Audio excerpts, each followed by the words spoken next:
हमारे पूज्य सदगुरुदेव तुल्य पूज्य मलुक पीठ वाले महाराज श्री जी एक अपने गुरु जी का संस्मरण सुना रहे थे। उनके पूज्य सदगुरुदेव भक्तमाली जी तो रहे, एक जो पहाड़ी बाबा, आप सबने नाम सुना होगा, तो पहाड़ी बाबा के संदर्भ में आप श्री पूज्य महाराज श्री जी ने एक संस्मरण सुनाया। महाराज जी ने सुनाया कि जब हम विद्यार्थी जीवन में थे, ठाकुर जी की सेवा मंदिर में करते थे, पुजारी भी थे, विद्यार्थी थे, पहाड़ी बाबा उस समय विराजमान थे। उनके आश्रित कोई एक परिवार जो उस समय कलकत्ता में रहता था, वो महाराज जी से जुड़ा हुआ था, दीक्षा ले रखी थी, भाव था गुरु जी का। उनके बच्चे को कोई भयंकर प्रारब्ध के कारण बीमारी आ गई, और बीमारी ऐसी आई, कोई दवा रिएक्शन कर गई, कुछ हुआ, तो महाराज जी ने सुनाया कि डॉक्टरों ने कह दिया कि अब इसका बच पाना संभव नहीं है।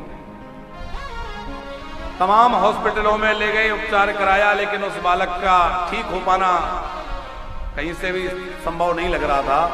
तो उन लोगों ने वहीं से मन ही मन गुरु जी को स्मरण किया कि गुरुदेव भगवान कोई कृपा करें। अब दुखी व्यक्ति तो किसको, हरि गुरु को स्मरण करेगा, जो शरणागत होगा, भक्त होगा। अपने गुरुदेव को स्मरण किया, और महाराज जी कहते हैं कि वो सवेरे 3 बजे पूज्य पहाड़ी बाबा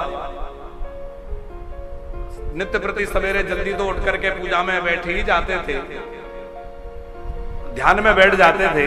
तो उस दिन 3 बजे ही वो तुलसी दल लेकर आए, ठाकुर जी को तुलसी दल अर्पण किया, और बाहर दरवाजे के पास खड़े होकर कुछ इशारा सा करने लगे।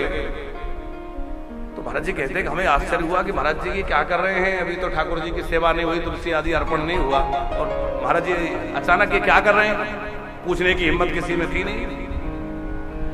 रात्रि में महाराज जी ने, जब पूरा दिन व्यतीत हो गया, रात्रि में कोई सेवा करते हुए पूछा कि महाराज जी आपको सवेरे ऐसा हुआ तो क्या कारण था। महाराज जी ने कहा नहीं कोई बात नहीं, बता सकते हो तो कृपा करें। तो पहाड़ी बाबा ने बतलाया कि अमुक स्थान पर वो एक शिष्य परिवार है, और उनका बालक जो है बहुत ज्यादा कष्ट में था, उसके लिए कुछ व्यवस्था की। वो बात वो सब पुरानी हो गई, भूल गए। कई दिनों के बाद वो परिवार वहां से आया दर्शन करने, तब उस परिवार ने वो घटना सुनाई कि बालक की मृत्यु हो गई थी, प्राण निकल गए। वो बालक ने भी सुनाया कि मेरे प्राण जो है मुझे पकड़कर खींच करके कोई ले जा रहा था, बड़े भयंकर बड़े बड़े दांतों वाले लोग थे, मुझे पकड़ के खींच के ले जा रहे थे। और मैंने देखा कि गुरुदेव भगवान वहां आए, और गुरुजी ने सबको फटकार लगा के वहां से उनको भगा दिया, मुझे छुड़ा करके और ले आए, और प्राण अपने शरीर में आकर वो जीवात्मा प्रवेश कर गई। बात समझ में आई? गुरुदेव ने उसका वह इतना प्रबल प्रारब्ध कि कहां तो उसके प्राण निर्गत हो गए, प्राण निकल गए, यमदूत उसके प्राणों को खींच कर ले जाने लगे।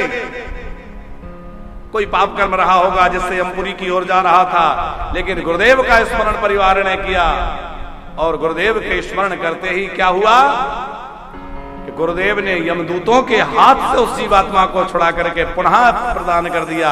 तो ये क्या है कि सदगुरु संत कृपा करके आपके कठिन से कठिन प्रारब्ध को भी काट सकते हैं, उसको मिटा सकते हैं। इसलिए संत का आश्रय है।